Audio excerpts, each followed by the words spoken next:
யாக்கோபின் நிருபம் 4ஆம் அதிகாரம் 1-2 வசனங்களை ஒருவர் வாசிக்கலாம்.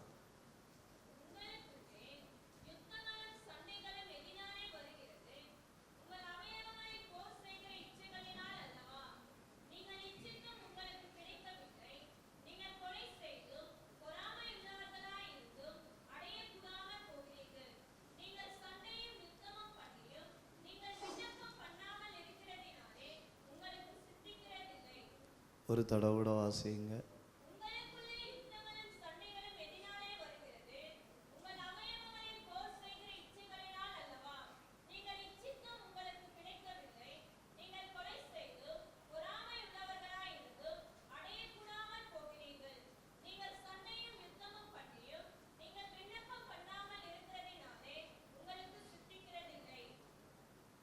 நாம என்ன தலைப்பில் படிச்சுட்டு இருக்கிறோம்? ஒரு தடவை சொல்லுங்க. ஆவி தாக்குதல்களை மேற்கொள்வது எப்படி? ஒரு தடவை கூட சொல்லுங்க. ஒரு தடவை கூட சொல்லுங்க. மேற்கொள்ளணும் இல்லையா? மேற்கொள்ளணும் இல்லையா? மேற்கொள்ளணும் இல்லையா? அப்போது அதுக்கு வசனம் சொல்லி இருக்கிற காரியங்களை நாம் புரிந்து கொள்ளணும். கடந்த நாள் பகல் வேளையில் அந்த யாக்கோபு 1ஆம் அதிகாரத்தை மையப்படுத்தி சோதனை என்கிற வார்த்தையின் விளக்கத்தை பார்த்து கிறிஸ்துவுக்குள் நமக்கு ஜெயமுள்ள கிறிஸ்தவ வாழ்வுன்னு பார்த்தோம். நேற்றைக்கு மாலை நேரத்தில் அவயவம் என்றால் என்ன அப்படின்னு பார்த்தோம். அவயவம் என்கிற ஒரு வார்த்தை 7 காரியங்களை குறிக்கிறதுன்னு பார்த்தோம். கடைசியில் நம்ம மெம்பர்ஸ் ஆஃப் த பாடி, சரீரத்தின் அவயவம் அப்படின்னு பார்த்து 1 பேதுரு 2ஆம் அதிகாரம் 11வது வசனத்தை வாசித்தோம். அங்கே ஒரு இராணுவ வீரன், ஞாபகம் இருக்கு இல்லையா? ஒரு இராணுவ வீரன் சத்துரு நமக்கெதிராய் போர் செய்யும்படி நமக்குள்ளே நிறுத்துகிற இராணுவ வீரன். அது ஆத்துமாவுக்கு விரோதமாய் போர் செய்கிற இச்சை அப்படின்னு சொல்லி நாம் பார்த்தோம். அதை மேற்கொள்வதற்கு கர்த்தர் தமது வசனத்தை தாரார். அப்புறம் ரோட் சைடு ஹார்ட்டை பார்த்தோம். என்ன பார்த்தோம்? Road side heart. அதில் வருகிற பறவைகள் என்னன்னு பார்த்தோம். அதில் வருகிற பறவைகள் என்ன? பொல்லாங்கன். பொல்லாங்கன்னா என்ன? பிசாசானவன். பரவாயில்லை, ரொம்ப நல்லா கவனிச்சிருக்கிறீங்க. பார்த்தோம். பார்த்துட்டு நம்ம அடுத்து என்ன பார்த்தோம்? ஆண்டவர் அனுப்புகிற வசனம் என்ன செய்யும்னு பார்த்தோம். 1 சர்வத்தையும் தாங்குகிற வசனம். 2 இருதயத்தை குத்துகிற வசனம். 3 எல்லா தடைகளையும் உடைக்கிற வசனம். 4 இல்லாதவைகளை சிருஷ்டிக்கிற வசனம். 5 எபேசியர் 6ஆம் அதிகாரம் 17வது வசனம், போராடுகிற வசனம். என்ன வசனம்? போராடுகிற வசனம். இன்னைக்கு தொடர்ந்து அந்த மெம்பர் அவயவ தாக்குதலை தான் நாம் படிக்க போகிறோம். ரோமர் நிருபத்தை கொஞ்சம் கையில் எடுங்க. ரோமர் நிருபம் 7ஆம் அதிகாரம் 24வது வசனம்.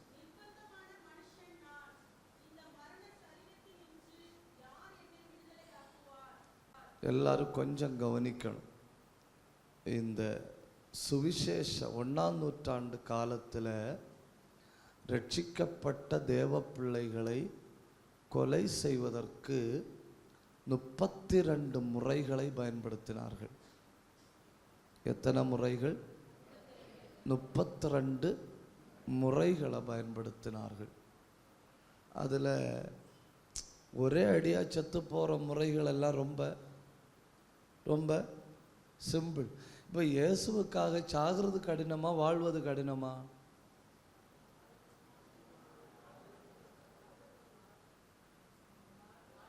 வாழ்வது. ஏன்னா அது 50 வருஷம் பிரச்சனை. சாகுதுன்னா ஒரு நிமிஷம் பிரச்சனை. சாகுக்கு போல்டாக மட்டும் நின்னா போதும். இன்னைக்கே ஜங்ஷனில் போய் நின்று ஸ்தேவான் பண்ணின பிரசங்கத்தில் பாதி பண்ணால் போதும், இன்னைக்கு சாயங்காலத்துக்குள்ளே வீட்டில் எத்திடலாம். ஆனால் எது கடினம்? வாழ்வது கடினம். அப்போ 32 வகையான மரண தண்டனைகள். அதில் சில மரண தண்டனைகள் ரொம்ப மோசமாக இருந்தது. அதில் ஒரு மரண தண்டனை என்னன்னு கேட்டால், சுவிசேஷம் அறிவிக்கிறவர்களை பிடிப்பாங்க. சுவிசேஷம் அறிவிக்கிறவர்களை பிடிப்பாங்க. பிடிச்சு என்ன பண்ணுவாங்கன்னா, 3-4 நாளைக்கு முந்தி செத்து போன ஒரு சடலத்தை எடுப்பாங்க. சடலத்தை எடுத்துட்டு தோல் வார் இருக்கு இல்லையா, தோல் வார், மிருகத்தினுடைய தோலை எடுத்து அதை பெல்ட் மாதிரி வெட்டி தண்ணியில் ஊற போடுவாங்க. தண்ணியில் ஊற போடும்போது இது என்ன ஆகும்? தோல்வார் என்ன செய்யும்? எக்ஸ்பேண்ட் ஆகும். இப்போ ஏற்கனவே பிடிச்ச சுவிசேஷம் கையில் இருக்காங்க, எடுத்த டெட் பாடி இருக்கு. இந்த சுவிசேஷகன் என்ன பண்ணுவாங்க தெரியுமா? நிற்க வச்சு அந்த டெட் பாடி இருக்கு இல்லையா, அதை பின்னால் நிற்க வச்சு இந்த உடம்போட சேர்த்து அந்த ஈரமான தோல்வாரால் கட்டி விடுவது. ஈரமான தோல்வாரால் கட்டி விடுவணும். இப்போ இந்த மனுஷன் என்ன பண்ணணும்? அதை சுமந்துட்டு நடக்கணும். அதை சுமந்துட்டு நடக்கணும். கையும் காலும் எல்லாம், கையெல்லாம் சேர்த்து கட்டி வச்சிருக்கிறதுனால நடக்க மட்டும்தான் முடியும். இப்போ கவனிங்க, தோல்வாரில் வெயில் படப்பட என்ன ஆகும்? டைட் ஆகும். டைட் ஆகும்போ அந்த பாடி இந்த பாடி என்ன செய்யும்? இறுக்கமா பிடிச்சுக்கிடும். இது உயிர் இருக்கு, அதுல உயிர் இல்லை. இப்போ அது அழுகும். அது என்ன செய்யும்? அழுகும். அதுல புழுக்கள் உண்டாகும். அந்த புழுக்கள் எதை சாப்பிடும்? உயிரோடு இருக்கிற உடம்ப சாப்பிடும். அப்போ ரோமருக்கு நிருபம் எழுதும்போ பவுல் சொல்றாரு, எந்த மரணத்தை எனக்கு தந்தாலும் பரவாயில்லை,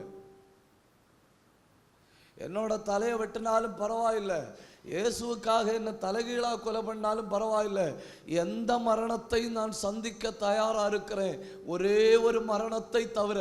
எதை தவிர? ஒரே ஒரு மரணத்தை தவிர. ஏன்னா அந்த மரணத்துல உயிருள்ளன்னா மரிச்ச சரீரத்தை சுமக்கிறேன். உயிருள்ளன்னா எதை சுமக்கிறேன்? மரிச்ச சரீரத்தை சுமக்கிறேன். நான் உயிரோட இருக்கும்போவே அது என்னை சாப்பிடுகிறது. ஏன் அப்படி முறைச்சு முறைச்சு பார்க்குறீங்க? நான் உயிரோட இருக்கும்போவே அது என்னை சாப்பிடுகிறது. யாருக்க பக்கத்திலே போக முடியாது. ஏன்? நாட்டம். என் சரீரத்தில் எங்கெல்லாம் அந்த புழுக்கள் நுழைய முடியுமோ அங்கெல்லாம் நுழைஞ்சு என்ன செய்யும்? சாப்பிட தொடங்கும். சொல்றான், நிர்பந்தமான மனுஷன் நான், என்னை யாராவது இதுல இருந்து விடுதலை ஆக்கணும். அப்படியே நின்று ஒன்று யோசிச்சு பாருங்க, இது உயிருள்ள சரீரம் தானே.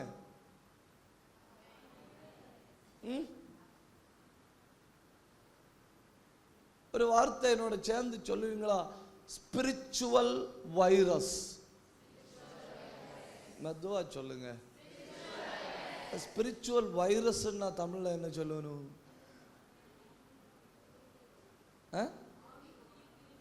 ஆவிக்குரிய நோய்க்கிருமிகள். இல்ல, ஆவிக்குரிய நோய்க்கிருமிகள். சாத்தான் நம்மளை ஒரே நாளில் கொல்ல மாட்டான். ஒரே நாளில் கொல்ல மாட்டான். ஏன் ஒரே நாளில் கொல்ல மாட்டான்? ஒரே நாளில் கொலை பண்ணா நம்ம வரலாறாய் மாறிடுவோம். நம்ம என்னவா மாறுவோம்? வரலாறாய் மாறுவோம். அதனால என்ன பண்ணுவான் தெரியுமா? அந்த சடலத்தில் இருக்குன்னு சொன்னேன் இல்லையா, புழுக்கள், அதை நம்ம உடம்புல ஏற்றி விடுவான். அது நம்மளை கொஞ்சம் கொஞ்சமா சாப்பிடும். சொல்லுங்க, ஸ்பிரிச்சுவல் வைரஸ். மெதுவாகவே சொல்லுங்க. நீங்க ரொம்ப உற்சாகமா சொல்லணும்னு நான் எதிர்பார்க்கல. மெதுவா சொல்லுங்க. ஸ்பிரிச்சுவல் வைரஸ் உங்க உள்ள நுழைஞ்சிருக்கான்னு மட்டும் பார்க்கணும். நான் 1 2ன்னு சொல்லி ஒரு 10 எண்ணம் சொல்லி தாரேன். அர்ஜென்ட்டுக்காக ஒரு 10 எண்ணம் உள்ள இருக்கான்னு பார்த்துக்கிறதுக்கு மட்டும். 1, பொறாமை.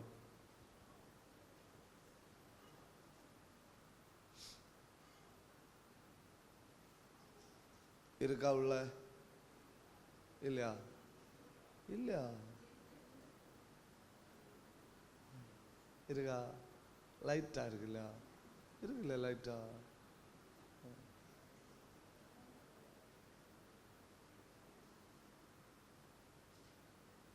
ஒண்ணு பொறாமை.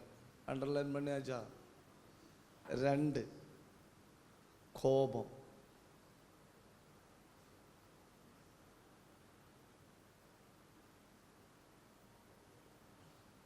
இருக்கா இல்லையா? வீட்டில் வெளியே ரொம்ப டீசெண்டாக இருப்போம் தெரியுமா?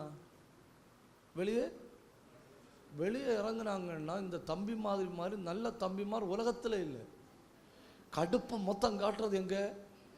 வீட்டில். இவங்க வீட்டில் புலியும் வெளியே முயலும். பூனையா?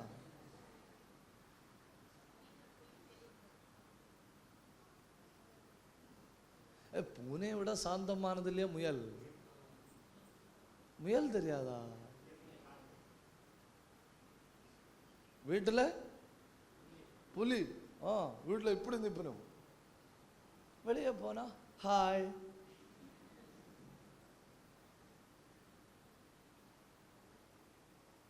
நம்மளை சாப்பிடுகிற ஆவிக்குரிய நோய்க்கிருமிகள்.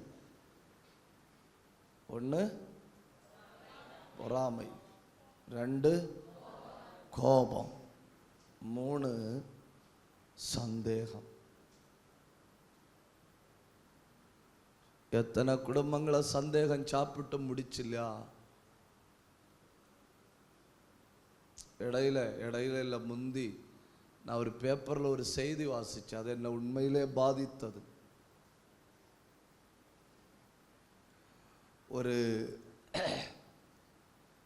ஒரு புருஷன், மனைவி, ஒரு பிள்ளை. அவர் மிலிட்ரியில் வேலை பார்க்குறாரு. குழந்தை 4 வயசானப்போ 5 வயசானப்போன்னு நினைக்கிறேன், எனக்கு அந்த செய்தி சரியாக ஞாபகம் இல்லை. அவர் மிலிட்ரியிலேருந்து வீட்டுக்கு வராரு. நல்ல மனைவி, நல்ல பிள்ளை. அப்போது ஒரு ஆள் மிலிட்ரியிலேருந்து லீவுக்கு வீட்டுக்கு வரும்போது ஹாப்பியாக இல்லையா இருக்கும்? ஹாப்பியாக இருக்கும். கண்ணு இருக்கும்போது தானே கண்ணினுடைய மகிமை என்னன்னு தெரியும். கண்ணு போச்சுன்னா, இவ்வளவு விலையேறப்பெற்ற கண்ணை இழந்து விட்டேன். இருக்கும்போது அதுக்கு மதிப்பு நமக்கு தெரியாது. அது மாதிரி புருஷர்களே, உங்களுக்காக பேசுறேனே, உங்க கண்ணுகளாக இங்க உட்கார்ந்துருக்கிறது. அவங்க இருக்கும்போது அவங்க மதிப்பு தெரியாது உங்களுக்கு. இப்பவே மதிப்பை புரிஞ்சுக்கிடணும். உங்களுக்காக பேசுறேன். இனி உங்களுக்காக. சகோதரிகளே, கண் இருக்கிறது வரை கண்ணுக்கு மகிமை தெரியாது. உங்க புருஷர்கள் உங்க கண்கள். அப்படி இல்லையா பாஸ்டர்? பொறுத்துக்கிடுங்க, பரவாயில்ல. ஒரு அல்லையிலே சொல்லுங்க. உற்சாகத்தோட சொல்லுங்க, சந்தோஷத்தோட சொல்லுங்க. அப்போ இவர் மிலிட்ரியிலேருந்து வாராரு, வந்து பிள்ளைகிட்ட பேசிட்டு இருக்காரு. பிள்ளைகிட்ட ரொம்ப விளையாடுறாரு. 4-5 வயசுள்ள பிள்ளைகிட்ட பேசிட்டு இருக்கும்போ அந்த மனைவி தன் புருஷனுக்கு நல்ல சாப்பாடு வச்சு கொடுக்கணுமேன்னு சொல்லி சந்தைக்கு போச்சு.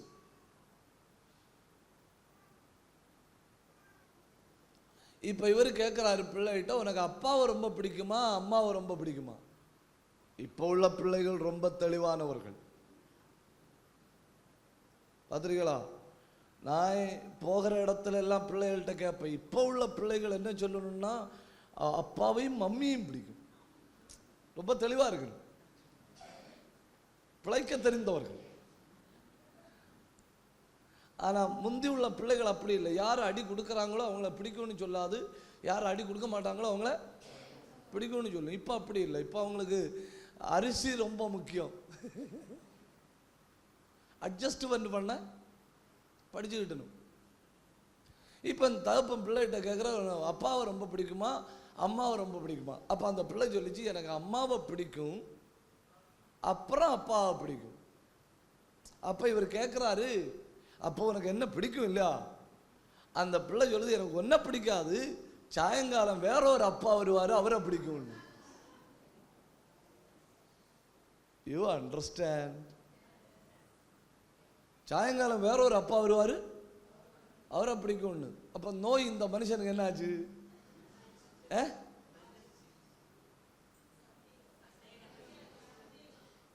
நோய் இந்த மனுஷனுக்கு தெரிஞ்சிட்டு, மனைவி காய்கறி எல்லாம் வாங்கிட்டு வீட்டில் வந்தோடனே பெரிய பிரச்சனை. அவர் கேட்குறாரு, நான் இல்லாதப்போ இங்கே வருகிறவன் யார்? கொளுத்தி விட்டது யாரு? பெரிய பிரச்சனை ஆகி புருஷன் மேல உயிரை வச்சிருந்த மனைவி, என் சாவுக்கு யாரும் காரணம் இல்லைன்னு எழுதி வச்சுட்டு செத்து போயிட்டு. என் சாவுக்கு யாரும் காரணம் இல்லைன்னு எழுதி வச்சுட்டு செத்து போயிட்டு. கொஞ்சம் நாள் ஆச்சு. கொஞ்ச நாள் ஆன பிறகு ஒரு நாள் சாயங்காலம், தகப்பனுக்கு பெரிய வேதனை, பிள்ளைக்கு பெரிய வேதனை.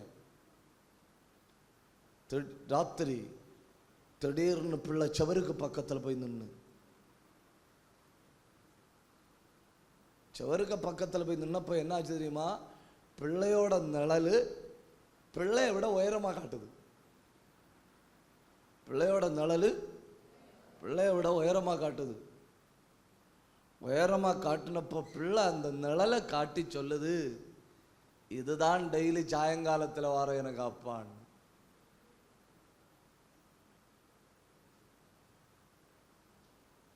You understand? இப்போ ஒரு பிள்ளைகிட்ட கேட்குறாரு, பிள்ளை டெய்லி தாயார்கிட்ட கேட்குமா, எனக்கு அப்பாவை பார்க்கணும். டெய்லி தாயார்கிட்ட கேட்குமா, எனக்கு அப்பாவை பார்க்கணும். அப்போ தாயார் பிள்ளைய ஒரு இடத்துல நிற்க வச்சுட்டு லைட்டை போடும்போது பிள்ளையோட நிழல் ரொம்ப உயரத்தில். அப்போது தாய் சொல்லி கொடுத்துருக்கு, ஒன்றை மாதிரி ஒன்றை விட உயரமாக ஒன்றை விட சைஸாக இருக்கிற இதுதான் உனக்கு அப்பா. அதுக்கு பிறகு பிள்ளை என்ன பண்ணுமா, எப்போ தகப்பனை காணணும்னு தோணுதோ அப்போ ரூமில் வந்து லைட்டு போட்டுட்டு நல்லா பார்க்கும். இது சாயங்காலத்தில் தான் என்ன செய்ய முடியும், பார்க்க முடியும். ஒரு சின்ன சந்தேகம் ஒரு குடும்பத்தை நினைச்சிட்டு சாப்பிட்டுட்டு, சந்தேகம் வந்துட்டுன்னு வைங்க, நிதானம் இழந்துடுவோம். நிதானம் இழந்துடுவோம். பேச்சில் ஒரு எரிச்சல் தெரியும். என்ன அப்படி இப்போவே முறைச்சு பார்க்குறீங்க? அது குடும்பங்களை மனிதர்களை சாப்பிடுகிற 3வது ஆவிக்குரிய நோய்க்கிருமி. 1 பொறாமை, 2 கோபம், 3 சந்தேகம். இது 3லையும் நம்மளை ஒன்றும் செய்ய முடியலைன்னா 4வது என்ன பண்ணுவான் தெரியுமா? தேவையில்லாத பயத்தை உள்ள புகுத்துவான். எதை உள்ள புகுத்துவான்? தேவையில்லாத பயம். நம்ம பாடியிலையும் நல்லா தான் இருக்கிறோம், மசில்ஸ் எல்லாம் நல்லா தான் இருக்கு, எல்லாமே நல்லா தான் இருக்கு. வாழ்க்கையில் எங்கேயோ ஒரு இடத்துல ஒரு பயம் புதைந்து கிடக்கிறது. அது தனியா உட்கார்ந்து இருக்கும்போ மெதுவா தலையை வெளியே காட்டும். அப்புறம் அது என்ன செய்யும் தெரியுமா? வாழ்க்கையை மொத்தம் சாப்பிட தொடங்கும். சத்துரு நீங்க நினைக்கிற மாதிரி ஆவிக்குரிய தேவ பிள்ளைகளுக்கு நேராக யுத்தம் பண்ணும்போ துப்பாக்கி குண்டுகளை பயன்படுத்த மாட்டான், சின்ன சின்ன கிருமிகளை பயன்படுத்துவான். எதை பயன்படுத்துவான்? சொல்லுங்க. நான் மெதுவா பேசுங்க. நான் கர்த்தரை நம்பி சிங்கத்தை போல திடனாயிருப்பேன். ஒரு தடவை கூட சொல்லுங்க.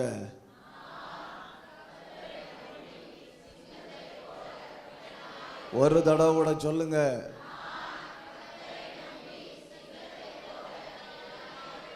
பார்த்தீங்களா? நம்ம யானையை போலன்னு சொல்லல, பார்வைக்கு பெருசாதான் இருக்கு. நம்ம புலியை போலன்னு சொல்லல, நம்ம எதை போலன்னு சொன்னோம்? சிங்கம். ஏன்னா சிங்கம் பின் வாங்கவே செய்யாது, பயந்து பின் வாங்கவே செய்யாது. அதாக்கும் தேவ பிள்ளைகள் பயந்து பின் வாங்க மாட்டார்கள். கைதட்டி கண்ண மூடி வாய திறந்து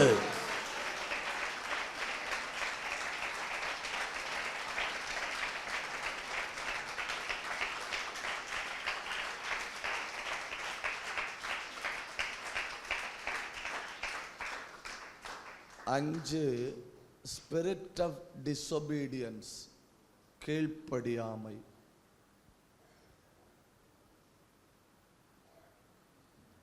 இப்போ 5 எண்ணவும் சொல்லுங்க. பொறாமை, கோபம், சந்தேகம், தேவையில்லாத பயம், கீழ்ப்படியாமை. இப்போ நான் 5 ஆவிக்குரிய நோய் கிருமிகளை சொன்னேன். இனி நீங்கள் ஒவ்வொன்றா எழுதுனீங்க இல்லையா? இனி பிராக்கெட்டில் நான் சொல்கிறத சேர்த்து எழுதிக்கிடணும். என்ன? 1 கோபத்தின் ஆவி.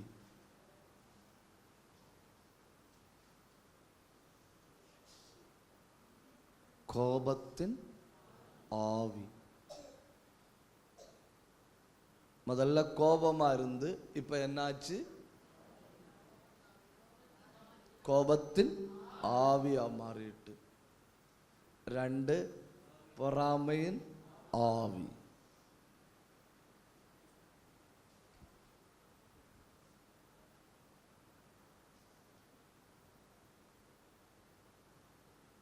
'கோபத்தின் ஆவி, பொறாமையின் ஆவி.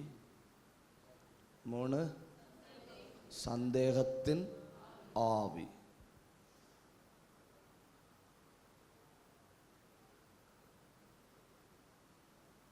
4 பயத்தின் ஆவி.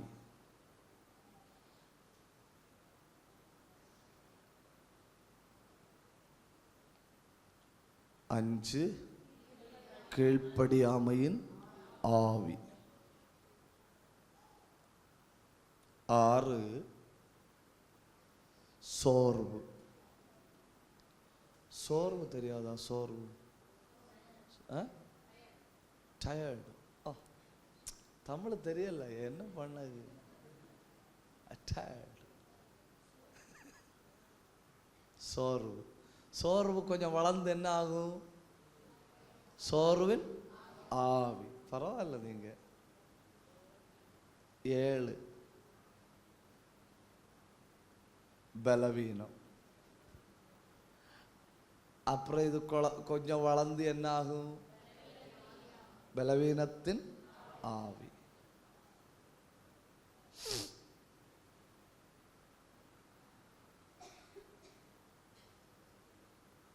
அப்போ இவைகளெல்லாம் நாம் பார்வைக்கு நல்லா இருக்கும்போதே நம்மை சாப்பிடுகிற ஸ்பிரிச்சுவல் வைரஸ்.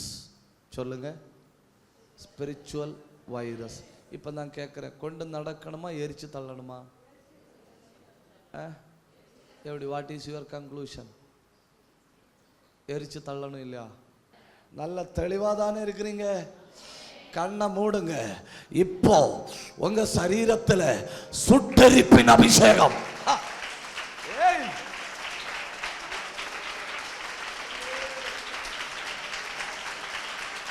கண்ணை மூடி கை தட்டி பெற்றுக்கோ. எரிக்குது அபிஷேகம்.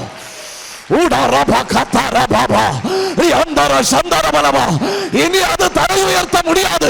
கை தட்டி பெற்றுக்கோ. எல்லாருமே அபிஷேகம். எரிஞ்சு போகுது, எரிஞ்சு போகுது. 2 நிமிஷம் கை தட்டணும்.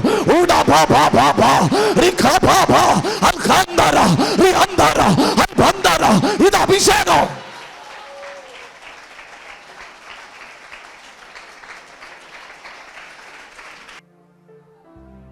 என்ன பயங்கர தேவ பிரசன்னம் இல்ல? 8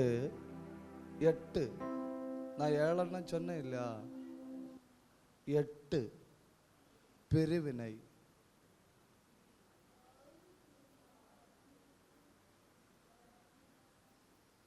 அது பிரிவினையின் ஆவி.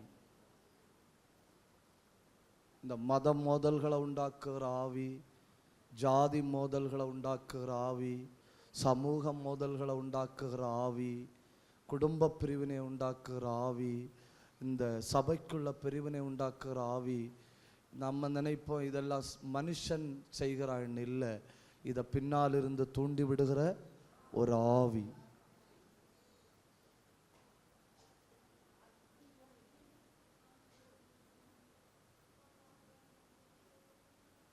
ஒரு நிமிஷம் வலது கையை உயர்த்தி இது எங்கேயுமே செயல்படாமல் போவதாக எண்ணி ஜெபிங்க.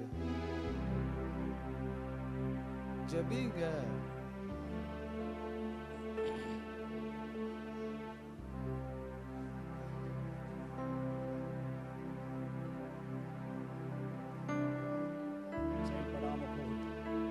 செயல்படாம போகட்டும். சொல்லுங்க, செயல்படாம போகட்டப்பா. கிரிகள் எல்லாம் செயல்படாம போகட்டும். செயல்படாமல் போகட்டப்பா. குடும்பத்துல பிரிவினை, சபையில பிரிவினை, சமூகத்துல பிரிவினை, ஜாதிகளுக்கு நடுவில் பிரிவினை, மத மோதல்கள். It's a spirit.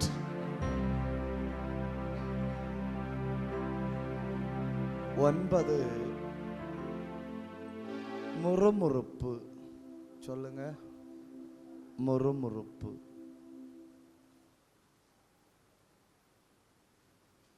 முறுமுறுப்பின் ஆவி.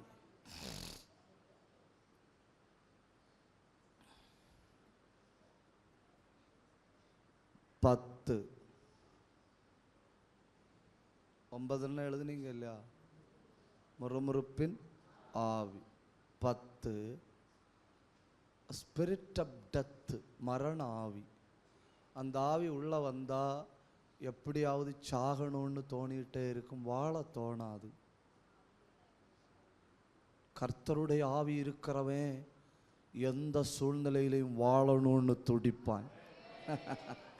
மெம்பர்ஸ். சொல்லுங்க, மெம்பர்ஸ்னா என்ன?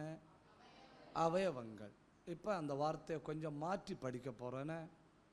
ரோமர் 6ஆம் அதிகாரம் 13வது வசனம். இப்ப பாருங்க, மேல மெம்பர்ஸ் போட்டிருக்கா இல்லையா?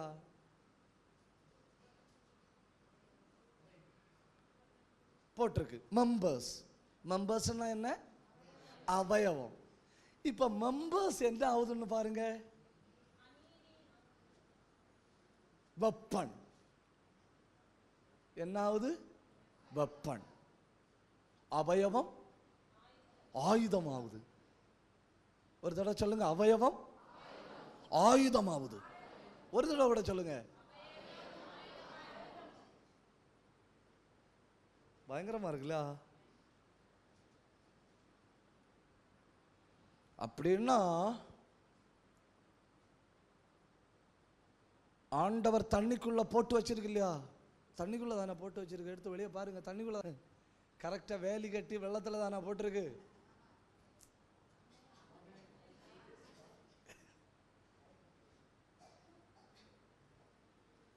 வேலி கட்டி வெள்ளத்துல தானா போட்டிருக்குன்னு கேட்டேன். இது ரெண்டு வேலி போட்டிருக்கு இல்லையா? உள்ள தண்ணி விட்டுருக்கா? ஏன் வேலி கட்டி தண்ணிக்குள்ள போட்டிருக்கு? ஆயுதம்.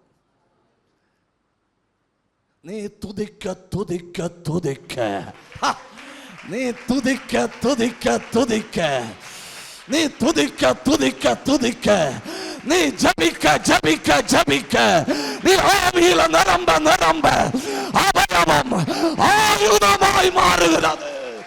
சிலரை பாடும்படி பயன்படுத்துவார், சிலரை ஜபிக்கும்படி பயன்படுத்துவார், சிலரை புத்திமதி சொல்லும்படி பயன்படுத்துவார், சிலரை அநேகருடைய ஆறுதலுக்காய் பயன்படுத்துவார், சிலரை தீர்க்க தரிசனத்திற்காய் பயன்படுத்துவார், சிலரை அற்புதங்களுக்காய் பயன்படுத்துவார், சிலரை அடையாளங்களுக்காய் பயன்படுத்துவார்.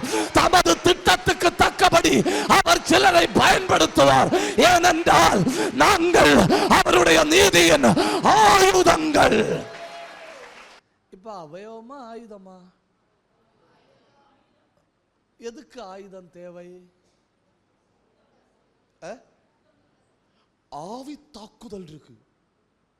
என்ன இருக்கு? நமக்கு என்ன தாக்குதல் இருக்கு? ஆவி தாக்குதல். அதனால நமக்கு என்ன தேவை? ஆயுதம் தேவை. சொல்லுங்க, ஏதாவது ஒரு விதத்தில் பயன்படணும், ஏதாவது ஒரு விதத்தில் பயன்படணும்.